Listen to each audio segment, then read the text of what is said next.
Maceió é uma das cidades do Brasil que vai ter segundo turno para prefeito. Você vai saber como o TRE está se organizando para essa segunda eleição, os prazos do guia eleitoral e a fiscalização da propaganda política. E o governo do estado ampliou a central já do Maceió Shopping. Agora até passaporte pode ser solicitado no local. O MISA relança o projeto Cinemisa com exibição de filmes nacionais e produção audiovisual alagoana, uma vez por semana.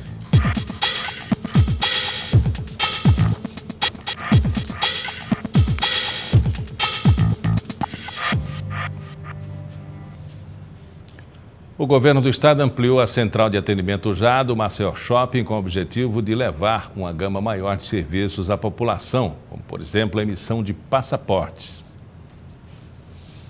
A nova central já do Maceió Shopping é ampla e moderna. São 700 metros quadrados divididos em 2 pavimentos. Antes eram 170 metros quadrados. O número de guichês à disposição do público triplicou de 20 para 60. Entre as novidades da nova central já de atendimento está a emissão de passaportes que é feita no guichê da Polícia Federal. E uma novidade, a criação do espaço do servidor, onde vão trabalhar o AL Previdência para atender a demanda dos servidores inativos do Estado e também a Secretaria de Planejamento, responsável pelo atendimento aos servidores ativos. Órgãos públicos que antes não faziam parte da prestação de serviços, agora estão aqui, como a Casal, a SMTT e a Secretaria Municipal de Finanças. O público gostou do que viu.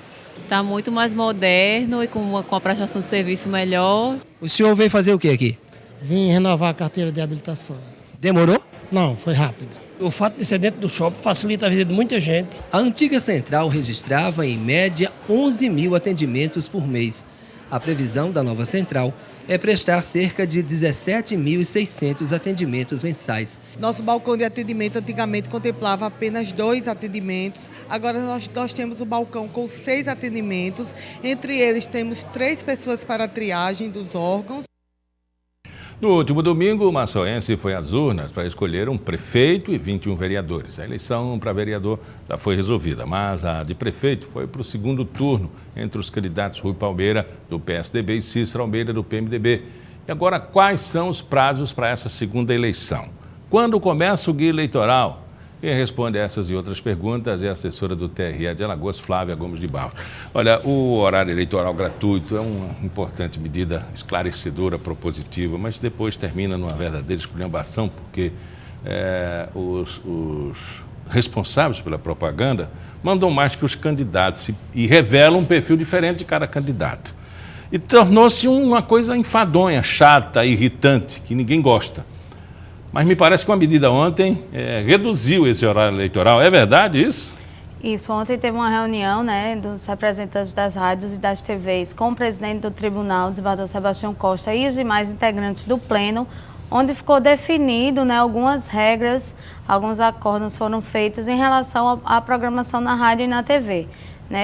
Os candidatos vão ter o mesmo tempo, 5 minutos cada um, e a mesma quantidade de inserções diárias, na rádio e na televisão, e ficou definida essa questão do direito de resposta também, que tiraria o mesmo tempo de uma coligação. Então, são regras técnicas que estavam atrapalhando o fluxo das emissoras, na reprodução. Elas estavam sendo penalizadas porque não estavam conseguindo reproduzir em tempo que a Justiça Eleitoral estava decidindo. Às vezes o juiz dava uma decisão de pronto atendimento e as emissoras não tinham como atender isso, então eles apelaram ontem para o tribunal e o doutor Antônio Dória, que é o juiz responsável pela propaganda aqui na capital, também estava presente à reunião e ele também tentou disciplinar isso da melhor forma possível. Hoje à tarde, às 2 horas, eles têm outro encontro, nessa fase apenas o juiz, as emissoras de rádio e os representantes das coligações vão bater o martelo realmente e definir o que é que vai ser feito em relação à propaganda no rádio e na televisão. E quando começa, definitivamente? O prazo estipulado pela legislação eleitoral é 48 horas após a publicação oficial do resultado do pleito. Então, já poderia começar nessa quarta-feira, Como ainda não houve algumas definições, a gente acredita que até amanhã ou, no máximo, sexta-feira, as emissoras já vão estar gerando os programas na rádio e na TV. E as regras são as mesmas do primeiro turno, não é isso? Isso, não muda nada, né? A legislação é a mesma para o segundo turno, né? Só que agora é só Maceió, não mais o estado inteiro. Bom, Cícero Almeida, PSDB do Rui com o PMDB, os dois comemorando vitórias, né, do crescimento desses partidos. Como foi que o TRE encarou essa campanha que acompanhou, porque alguns atos de violência terminaram atrapalhando aquilo que a gente poderia considerar uma eleição tranquila, não é? Então, Miguel, no dia da eleição, né, o desembargador Sebastião Costa ele fez um levantamento muito positivo do dia do pleito, né? Durante a campanha, nós tivemos alguns incidentes no interior, né, inclusive com assassinatos de pessoas que estavam envolvidas no processo eleitoral, mas o levantamento final que o TRE faz é que foi uma campanha tranquila, tá? Poucas prisões aqui no estado, ainda pessoas tentando fazer boca de urna, pessoas tentando comprar voto, portando grande quantidade de dinheiro, policiais armados fazendo segurança de candidatos, o que foi proibido pelo Tribunal e pelo Conselho Estadual de Segurança. Então, esses foram os principais causadores das prisões no dia da eleição. Mas o presidente considerou tranquilo, né? Pela primeira vez, o tribunal integrou todas as forças policiais. O plano de segurança ele foi apresentado junto, então foi integrada a Polícia Federal com a Polícia Militar, com a Polícia Civil, Polícia Rodoviária Federal. Esse ano nós tivemos reforço da Guarda Municipal, né, e do Corpo de Bombeiros que fizeram a guarda das urnas aqui em Maceió e com o Exército em algumas cidades do interior também. Então, pela primeira vez, a ação foi integrada e ele acredita, o desembargador Sebastião Costa, que esse foi o principal fomentador dessa segurança e desse clima de tranquilidade durante todo o pleito. A expectativa do público em geral agora é com relação aos efeitos dessas operações, né? A gente acompanha a notícia e diz que fulano foi preso, suspeito de compra de voto em determinado local, assim. E depois, o que acontece? Qual é o prazo para que essas pessoas sejam punidas? Porque algumas, inclusive, talvez tenham já garantido o seu lugar de volta ou já ascenderam a cadeira no parlamento, né? Isso, né? Não existe um prazo específico para que esses processos sejam julgados, tá? Os juízes eleitorais, junto com o Ministério Público Eleitoral, eles já devem estar com esses processos em mão, esses inquéritos policiais, para dar início à apuração e o julgamento de todas essas prisões, de todos os casos que envolvem a Justiça Eleitoral. Tá? Alguns candidatos ainda estão pendentes de julgamento dos registros de candidatura lá no Tribunal Regional Eleitoral, né? Ontem recomeçou os julgamentos, ainda há uma média de 20 processos aqui em Alagoas para serem julgados referente aos registros de candidatura, né? Só que agora nós já temos o resultado final das urnas. O que é que vai acontecer? Se o registro do candidato ele foi indeferido e o candidato eventualmente foi eleito, né, a coligação ou o partido ou o Ministério Público ele vai ter que entrar com um pedido de cassação do diploma para poder fazer com que aquele candidato não chegue realmente a exercer o cargo. Só que a gente sabe que isso vai ser julgado em âmbito estadual e depois ele pode chegar até ao TSE, Tribunal Superior Eleitoral, em nível de recurso. Então ainda é um processo que vai correr lentamente. Acredita-se que, por exemplo, o exemplo de União dos Palmares, o candidato concorreu à eleição porque não havia tempo de nomear um segundo candidato, um substituto, né? E ele terminou ganhando a eleição.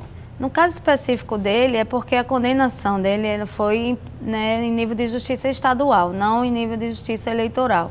Tá? O registro desse candidato estava regular no momento em que ele foi condenado no TJ. Então, por isso ele conseguiu prosseguir normalmente a disputa.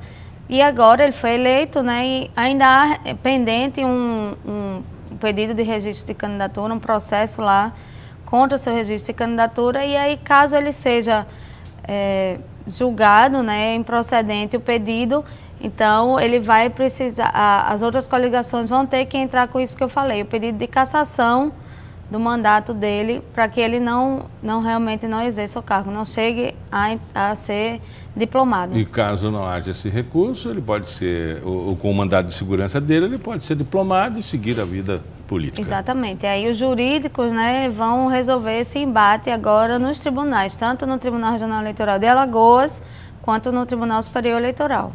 E os juízes trabalham muito nesse período, né? Bastante. Como é que é o pleno, a formação do pleno da Câmara de Decisões lá, dos juízes que avaliam esses processos todos? O pleno do TRL é composto por 7 integrantes, né? O presidente, o desembargador Sebastião Costa, o corregedor, que é o desembargador José Carlos Malta Marques, e aí nós temos os integrantes, temos o doutor Gustavo, que é o juiz federal, temos 2 juízes estaduais, que é o doutor Paulo Zacarias e o doutor Orlando Rocha, e nós temos 2 representantes da classe jurídica, dos advogados, né, que é o doutor Fábio Henrique e o doutor Alberto Maia. Então, esses são os responsáveis pelos julgamentos das ações do TRE em 2º grau. Né, os juízes eleitorais, eles julgam no 1º grau e, caso haja a possibilidade do recurso, eles vão ser julgados no TRE. Esse pleno é desfeito, ele é titular, ele segue um ordenamento assim, de regularidade nas ações, eles precisam comparecer, porque eles têm outras atribuições na sociedade. Isso, mas eles são nomeados, né, empossados para um mandato, um biênio, são 2 anos que eles permanecem. Há os membros substitutos também, que em eventuais faltas dos titulares, esses substitutos entram para fazer os julgamentos, já para não parar, né, para dar vazão a toda a demanda do tribunal. E esses membros, eles precisam estar no tribunal nos dias estipulados para as sessões. Né? Nesse mês de setembro e outubro, nós vamos ter sessão de julgamento todos os dias, menos as sextas-feiras. Então, é uma quantidade muito grande de recursos que está chegando, tanto de propaganda quanto de registro de candidatura, né? E aí eles precisam se reunir mais vezes para poder julgar o mais rápido possível os processos. E, Flávia, eles têm um grupo de assessores que trabalham com ele na assessoria jurídica, porque é uma demanda gigantesca, né? Infelizmente, o nosso corpo técnico, Miguel, ainda é muito reduzido, né? Cada desembargador eleitoral, ele tem apenas um assessor jurídico, que junto com o desembargador, são os responsáveis pelos julgamentos, pela análise de todos os processos. Eles vão fazer as sentenças e fazer os votos, né, para poder serem levados à apreciação do pleno. Então, é uma carga nesse período eleitoral, uma carga muito grande, tanto para os assessores quanto para os desembargadores, porque eles precisam estar, eles têm prazos legais para cumprir. Então, eles precisam levar aqueles processos à apreciação no tempo determinado.